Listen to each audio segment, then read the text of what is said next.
Hello everyone, welcome back to the channel. So in today's video, I'm going to show you exactly how to get the T-Mobile eSIM QR code in 2026. So first of all, you need to make sure that your phone supports the eSIM technology and it is compatible with the T-Mobile network as well.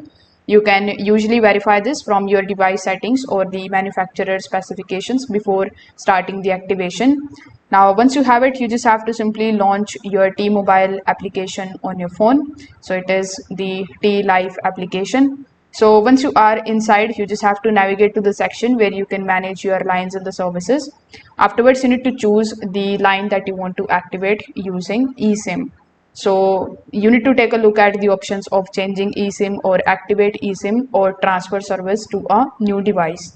Then you just have to simply provide your email address in order to basically activate a new prepaid eSIM. So after providing these details, you just have to also make sure that you select your plan and then follow further instructions.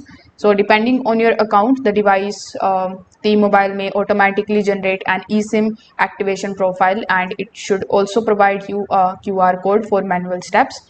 Now, once the QR code is available, you can just simply open your phone's eSIM setup menu, and then you can select the option to add a cellular plan. Then you can scan the QR code and allow the device to download the T-Mobile eSIM profile.